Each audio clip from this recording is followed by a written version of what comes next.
Hoje eu tô aqui com o Felipe Cunha Eu tô aqui com Elisa Malavicius, e hoje nós vamos falar a respeito de 13 Reasons Why. 13 porquês.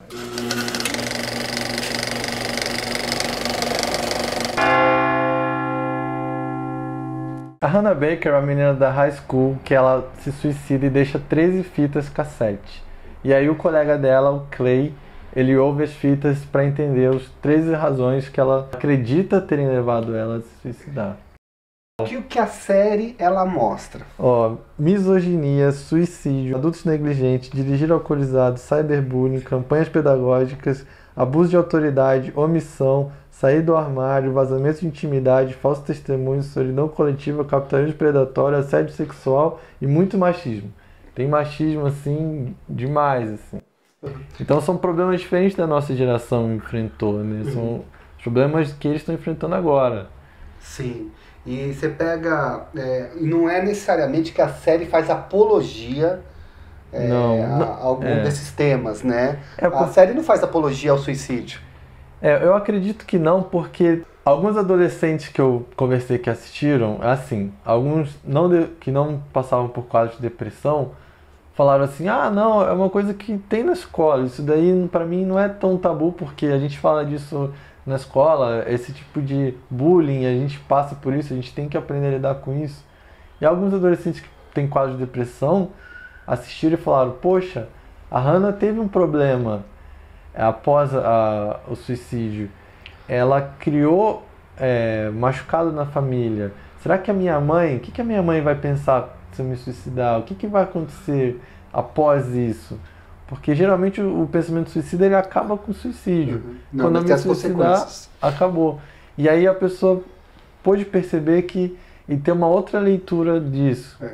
O que vale frisar é o seguinte, a discussão é válida. Eu acho que um pai assistir junto com o filho, né? Vale destacar que o seriado, a censura dele é 16 anos. E tem todos esses temas que a gente falou. Então, a responsabilidade da educação dos filhos, ela recai sobre os pais. Os pais são os responsáveis pelos filhos. Os pais vão prestar conta pelos filhos, né? Então, eu acho que a conversa é válida. Na minha opinião, a conversa é válida. Sim. O pai assistir, o pai saber do que se trata, o pai assistir, ou o pai assistir junto com os filhos, e você ter esse espaço entre pai e filho, mãe e filha, esse espaço em família, onde você debate o tema, e eu acho que é um espaço saudável para discutir temas que na verdade, eles já estão envolvidos. Já está no dia a dia deles. Já está no dia a dia deles. E a série envolve muito isso. Conversas interrompidas. Os adultos, eles são muito utilitaristas na visão dos adolescentes. Ou eles estão tentando invadir o espaço adolescente, ou eles estão tentando não prestar atenção, ou eles tentam prestar atenção de uma maneira pouco sensível, às vezes, ao que está acontecendo. O que para nós, assim, e aí a gente agora como cristão, é a questão da conexão. O adolescente, ele é um ser, assim, relacional. Todo ser humano, na verdade, é um ser relacional. Mas na fase da adolescência, isso é muito importante. Os links, os relacionamentos. Sim. O adolescente, ele pertencimento. Né? Ele não suporta estar num lugar onde ele não tem conexão com ninguém.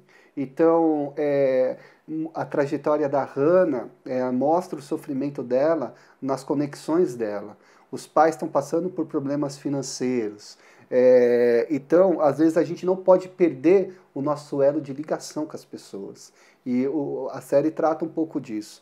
E que conexões saudáveis vai ser fundamental para você, às vezes, ou vai ajudar muito a você não cair num quadro talvez depressivo e tudo mais. Não subestime o emocional de um adolescente. Não acha que o problema de um adolescente ele é porque ele é chato. Reduz o adolescente. É muito chato. Às vezes um término de um relacionamento, uma menina que deu um fora nele, é o maior problema do mundo. Então, para ele, é o maior problema do mundo. É sério, certo? Aceito. Aceito. A pessoa não se mata, ela não se mata porque ela quer a morte. Ela se mata porque ela quer a vida, mas não quer aquela que ela tem. Então a pessoa ela está clamando, na verdade, por uma vida. Tem a ver com angústia. Em outras palavras, assim, ninguém deseja a morte em si. As pessoas só querem sair daquela vida que ela está vivendo. E às vezes isso é apenas o conselho Disney, siga seu coração. A Hannah seguiu o coração dela, e o coração dela dizia que ela não valia nada. Dizia que ela chegou a esse ponto, e quem pôde ajudar, quem pôde dizer, trazer isso para ela, dizendo que não, realmente você tem um valor, você consegue, você dá para superar. Não, ela seguiu o coração dela, e o coração dela dizia, não, eu sou o problema, não é assim que funciona. A depressão é um problema que todo mundo é uma doença. Tem até o preconceito com a depressão, que as pessoas falam, vai na igreja que resolve. Não, se eu tenho é uma disfunção psicoemocional. Então, a pessoa consegue, em alguns pontos mais leves, tratar sem remédio, mas o remédio ajuda muito também. Mas se a pessoa quebra o braço, ninguém fala, vai na igreja. Não, é um problema, sabe? Tem alguma coisa quebrada, mas é um problema que quebrou emocionalmente a pessoa. Esse é um ponto assim que às vezes ele é um tanto quanto polêmico, né? Sim. Você vai falar assim, igreja e psicologia. Para mim, os dois, eles somam, eles não são antagonistas, assim. Tem hora que a igreja vai fazer muito bem para uma pessoa, a igreja, ela é um ponto de apoio, né? E não só a igreja em si, Deus, né? Para nós, Deus, você pega a história de Elias foi parar numa caverna e Deus foi lá e foi suficiente para ajudar Elias na questão existencial que ele estava vivendo ali. Sim. Né? Mas você tem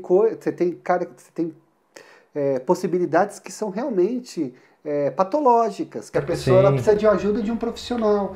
E a ciência, ela presta serviço a Deus também. Sim, né? O bom conhecimento, ele vem de Deus. Para mim, todo bom conhecimento é uma dádiva de Deus. A série bate muito na verdade. Não, fala a verdade que vai dar certo, fala a verdade. Mas eles lutam em não falar a verdade, isso me deixa agoniado. Eles tá lá a situação, a verdade vai resolver, vai te ajudar. Mas eles optam por não falar a verdade e a série fala toda a consequência disso, de você não falar a verdade de uma situação, né? Você esconder, de fazer um jogo emocional, a verdade, às vezes, é tudo que a pessoa precisava. Lá em Tiago fala para você confesse os pecados uns aos outros para serem curados, né? Sim. Então, você às vezes trazer à tona aquilo que está te trazendo angústia, é um fator terapêutico também. E essa recomendação leva a um outro ponto, porque às vezes confessar o pecado, confessar o que te incomoda, leva para você ser julgado.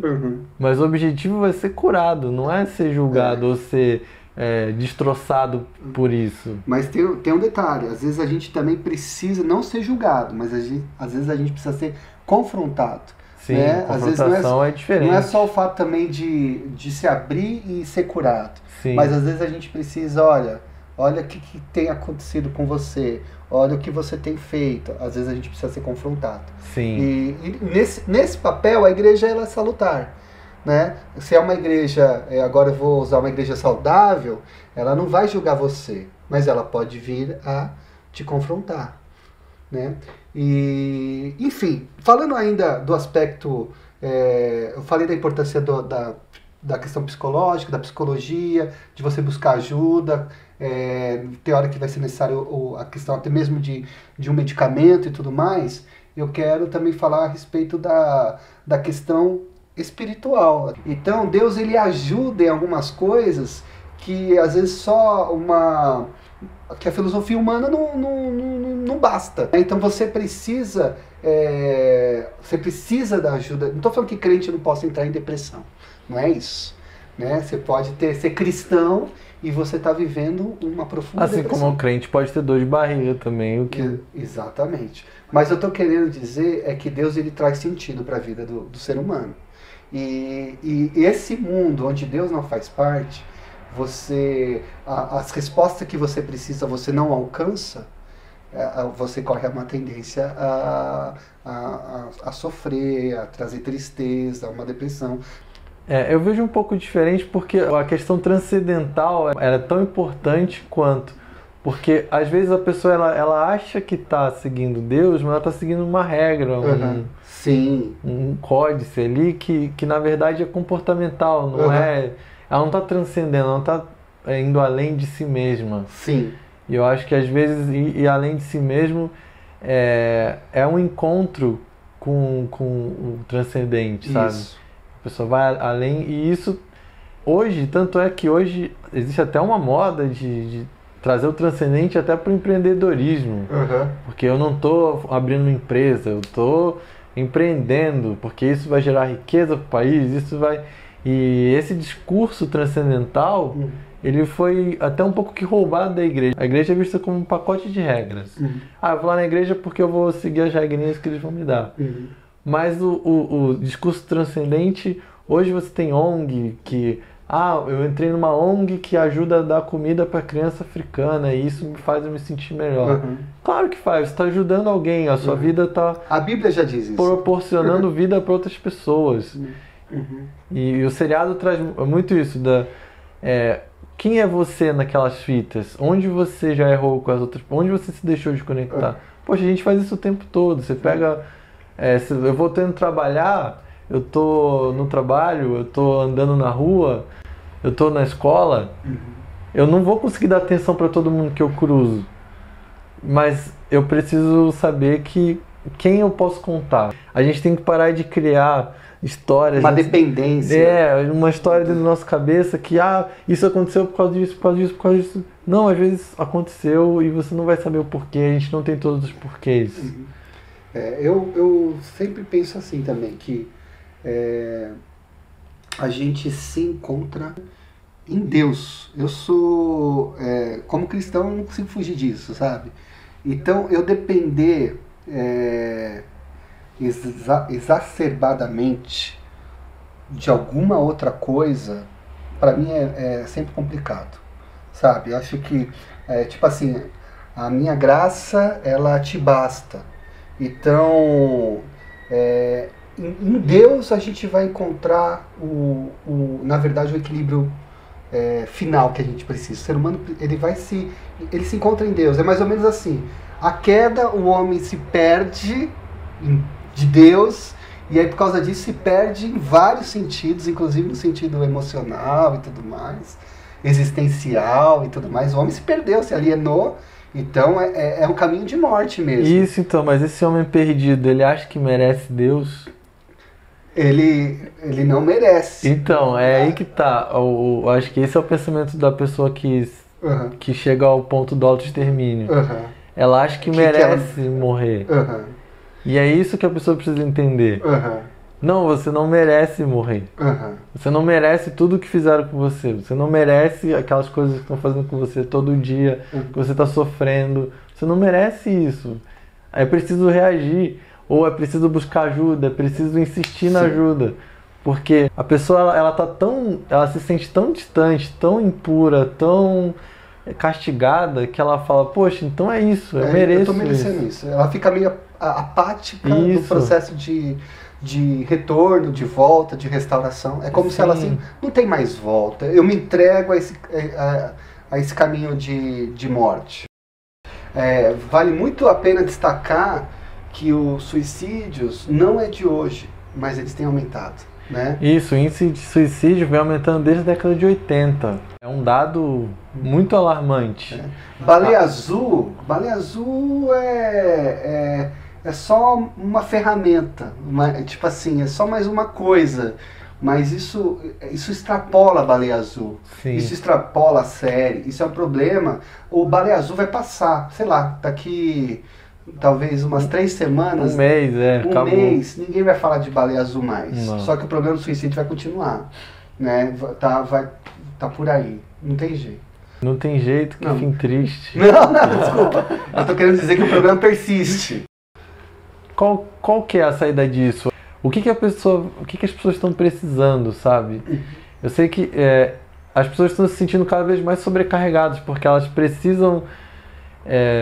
bastava nos anos 80 a mulher ser magra. Hoje ela tem que ser magra, fitness, correr a maratona, não comer glúten. Não, então, assim, ganhar bem. As exigências, ela tem que ganhar melhor do que o marido. E o marido tem que ganhar melhor. Sabe, são exigências irreais. Que ninguém consegue suportar, né? Os gregos, na tragédia grega, no teatro grego, né? As piores cenas, eles não atuavam, eles não faziam. Eram narradas. Eles saíam do personagem, eles narravam as tragédias e eles conviviam com a tragédia, o mundo grego, né? E a gente não convive com a tragédia. A gente tem esse problema de exteriorizar. A gente fala, o problema do suicídio é o seriado lá, não é a baleia azul, não, é uma série de Instagramers que postam assunto de suicídio, não. O problema é em casa, o problema tem uma causa, sou eu. Sempre tem uma causa. O que eu posso ajudar, quem eu posso ajudar, o que eu posso ver, quem eu posso procurar. Então eu acho que a gente passa por isso também, sabe? Como é que eu posso ajudar alguém e como é que eu posso... Quem eu procuro ajuda? E eu acho que também a gente não precisa pedir ajuda para as pessoas quando a gente está pensando em se matar, sabe? A nossa ajuda, ela pode ser hoje quando eu estou bem. Exato, sabe? Exato. Construindo um relacionamento. Construindo um relacionamento. Então, a gente precisa ter pontos de suporte na vida. Exato. Né? Então, eu não preciso estar mal para procurar ajuda. Às vezes, quando eu estiver mal, às vezes já é tarde demais. Né? Então, eu preciso estar... Sempre, é igual casamento, eu sempre estou construindo, não é no dia que eu fui lá no altar, sabe? Então a gente tem que sempre estar construindo algumas coisas, construindo pontos boas, fortes, né? Estruturas fortes, saudáveis, para eu nunca precisar passar pela minha cabeça e me matar, e tirar minha própria vida, né?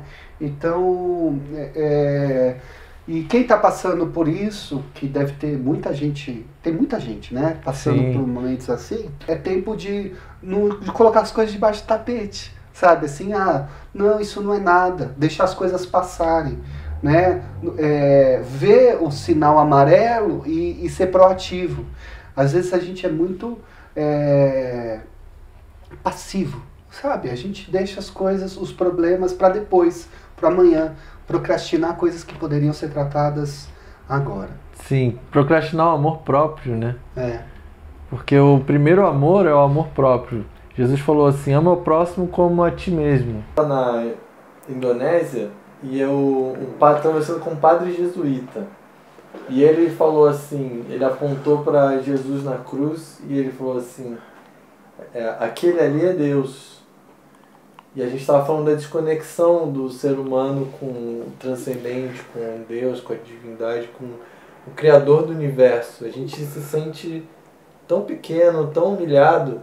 E ele falou assim, nenhuma religião tem um Deus que sofre. Você não parece com Deus quando ele criou todo o universo. Mas você pode parecer com Jesus quando ele estava humilhado. Você se sente a empatia dele por nós. Uhum.